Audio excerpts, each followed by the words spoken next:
Assalamualaikum warahmatullahi wabarakatuh. Teman-teman pendengar channel Kisah Penuh Hikmah, pada kesempatan kali ini saya ingin menceritakan tentang seorang perempuan yang naudzubillah min dzalik. Perempuan ini dilaknat oleh Allah Subhanahu wa taala. Perempuan ini bernama Ummu Jamil. Pada kala itu Abu Lahab adalah salah satu putra Abdul Muthalib. Ia bersaudara dengan Abu Thalib dan Abdullah, yang tidak lain dan tidak bukan adalah ayah dari Nabi Muhammad SAW. Dijuluki Abu Lahab karena kulit wajahnya teramat putih. Sebagaimana kebiasaan penduduk Mekah kala itu, Abu Lahab menyembah berhala. Bahkan ia termasuk pemuka kaum Quraisy yang memelopori penyembahan berhala. Setiap hari Abu Lahab merawat berhala-berhalanya dengan memberi minyak wangi, memperbaiki bagian-bagian patung yang rusak, dan juga membersihkannya dengan air untuk menghilangkan debu yang menempel. Nama lain Abu Lahab adalah Abdul Uzza bin Abdul Muthalib. Uzza adalah salah satu nama patung sesembahan penduduk Mekah selain Lata, Mana, dan Hubal.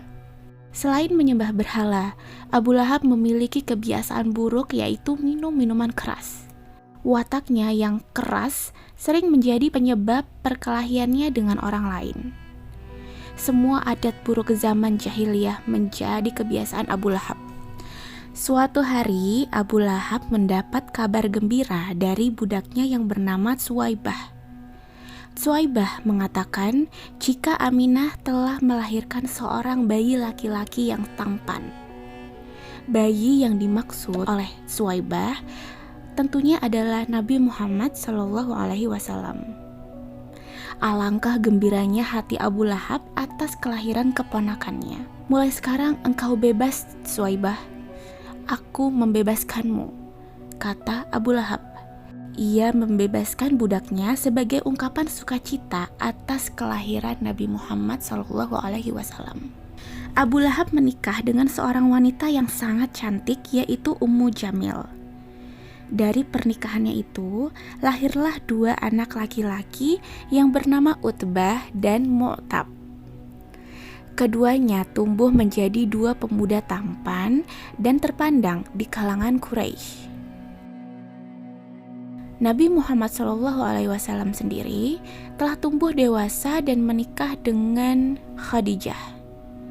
Dari pernikahannya itu, lahirlah beberapa orang putri, di antaranya adalah Ruqayyah dan Ummu Kulsum. Abu Lahab yang melihat Muhammad dan Khadijah sebagai pasangan suami istri yang berakhlak mulia dan juga terhormat, akhirnya meminang Ummu Kulsum dan Ruqayyah untuk putra-putranya.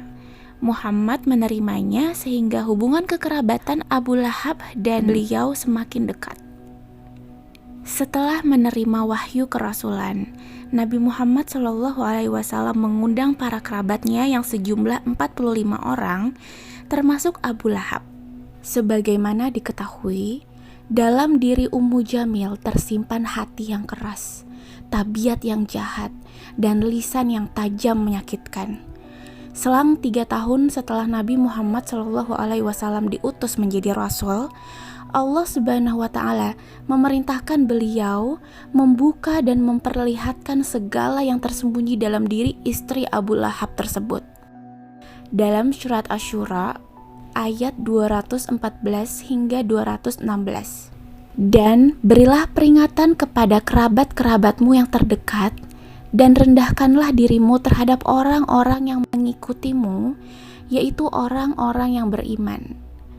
Jika mereka mendurhakaimu, maka katakanlah, sesungguhnya aku tidak bertanggung jawab terhadap apa yang kamu kerjakan. Maka sampaikanlah olehmu secara terang-terangan segala apa yang diperintahkan kepadamu, dan berpalinglah dari orang-orang yang musyrik. Quran Surat Al-Hijr ayat 94. Setelah turun ayat-ayat di atas, Rasulullah Shallallahu Alaihi Wasallam kemudian mengumpulkan kerabatnya dalam sebuah jamuan makan. Pada kesempatan itu, Rasulullah mengajak semua kerabatnya untuk menyembah Allah Subhanahu wa Ta'ala dan meninggalkan berhala sebagai sesembahan. Abu Lahab dengan terang-terangan menolak seruan beliau.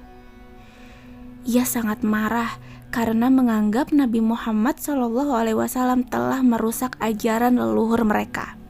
Keesokan harinya, Rasulullah SAW kembali mengundang mereka. Setelah mereka mulai menyantap makanan, beliau mulai angkat bicara. Aku tidak tahu ada seseorang di tengah masyarakat Arab yang mendatangi kaumnya dengan membawa kebaikan dunia dan akhirat. Sungguh, Tuhanku telah memerintahku untuk menyeru kalian kepadanya. Siapa di antara kalian yang akan menolongku dalam seruan ini? Mereka pun kembali menolak dan bermaksud kembali meninggalkan Nabi Muhammad SAW.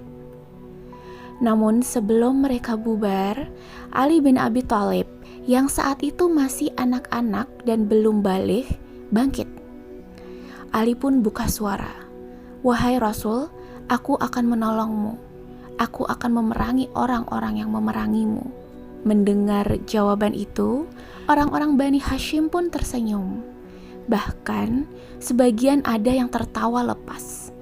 Pandangan mereka yang semula tertuju pada Abi Thalib, kemudian beralih kepada Ali bin Abi Thalib. Setelah itu, mereka berpaling dan pergi dengan sikap meremehkan. Pada suatu hari, beliau naik ke Bukit Safa dan menyeru, "Wahai kaum Quraisy." Orang-orang Quraisy yang mendengar seruan itu berkata, "Muhammad ada di Bukit Safa memanggil-manggil. Marilah kita menemuinya untuk bertanya." Setiba di depan Nabi Muhammad SAW, mereka pun bertanya, "Apa yang terjadi pada dirimu, Muhammad?" Nabi Muhammad SAW menjawab, "Bagaimana menurut kalian jika aku kabarkan bahwa di gunung ini ada seekor kuda? Apakah kalian akan mempercayainya?" Mereka menjawab, "Tentu, di mata kami, engkau bukan orang yang tertuduh. Aku sama sekali tidak pernah mendapati kebohongan darimu." Nabi Muhammad SAW lalu berkata, "Sesungguhnya, aku adalah pemberi peringatan tentang siksaan yang pedih. Wahai Bani Abdul Muthalib, Bani Abdi Manaf, Bani Zuhrah, Bani Taim, Bani Makhzum, Bani Asad, Allah Subhanahu wa Ta'ala telah menyuruhku untuk memberi peringatan kepada kerabat dekatku. Kemudian, aku tidak kuasa memberi kemanfaatan kepada kalian di dunia dan memberikan bagian di akhirat, kecuali jika setelah kalian menyatakan La ilaha illallah." Rasulullah lalu bersabda dengan keras, "Wahai kaumku, sesungguhnya aku diperintah Allah Subhanahu wa Ta'ala untuk mengajak kalian semua menyembahnya." Semakin lama, kerumunan orang semakin banyak. Rasulullah pun mengulangi ucapannya. Tiba-tiba Abu Lahab menyeru pula dengan keras, "Celakalah engkau, Muhammad. Apakah kau kumpulkan kami di sini hanya untuk mendengar bualanmu?" Demikianlah Abu Lahab mulai memusuhi Rasulullah. Apalagi beberapa orang menyatakan diri mengikuti agama Rasulullah. Abu Lahab semakin geram. Meskipun Nabi Muhammad adalah keponakannya sendiri, kebenciannya semakin hari semakin dalam. Pada itu, Allah Subhanahu wa Ta'ala menurunkan wahyu kepada Rasulullah Shallallahu Alaihi Wasallam, sebagaimana dalam surah Al-Lahab atau Al-Masad. Bunyi suratnya, "Binasalah kedua tangan Abu Lahab dan benar-benar binasa dia. Tidaklah berguna baginya hartanya dan apa yang ia usahakan. Kelak, ia akan masuk ke dalam api yang bergejolak. Dan begitu pula istrinya, pembawa kayu bakar atau penyebar fitnah. Di lehernya ada tali dari sabut yang dipintal. Quran Surat Al-Lahab ayat 1-5. Setelah surah Al-Lahab turun, Ummu Jamil sangat marah. Ia memaksa kedua anaknya memutuskan hubungan dengan putri-putri Rasulullah Shallallahu Alaihi Wasallam. Masat sendiri berarti tali berbahan sabut yang dipilin atau dianyam.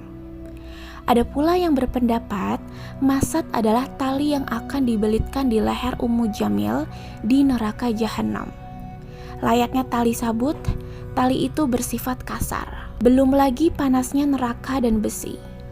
Konon, pada zaman dahulu para wanita terhormat menunjukkan kepribadiannya melalui perhiasan, terutama kalung. Pada hari kiamat, Allah Subhanahu wa Ta'ala akan mengalungkan tali sabut kepada leher Ummu Jamil sebagai bentuk penghinaan kepadanya. Ada pula yang menyebutkan ungkapan dalam surah Al-Masad itu hanya sekadar penghinaan saja. Ada lagi yang menafsirkan ungkapan dalam surah itu merupakan isyarat bahwa Ummu Jamil telah bersumpah menginfakkan kalung berharganya demi memerangi Rasulullah Shallallahu Alaihi Wasallam. Maka dari itu Allah Subhanahu wa Ta'ala menetapkan siksaan baginya kelak. Sebelum turun surah tersebut, kedua putri Rasulullah Shallallahu Alaihi Wasallam, yakni Ruqayyah dan Ummu Kulsum, dinikahi oleh kedua putra Abu Lahab. Ruqayyah menikah dengan Utbah bin Abi Lahab, sedangkan Ummu Kulsum menikah dengan Utaibah. Tidaklah ayat-ayat di atas turun dan Nabi Muhammad Shallallahu Alaihi Wasallam terang-terangan dalam dakwahnya, kecuali kaum Quraisy mengikutkan putri-putri beliau. Karena itu, Ummu Jamil binti Harb, istri Abu Lahab, meminta kedua putri Nabi dicerai oleh kedua anaknya, yakni Utbah dan Utaibah. Ummu Jamil juga bersumpah agar suaminya tidak lagi melindungi kedua putri Nabi.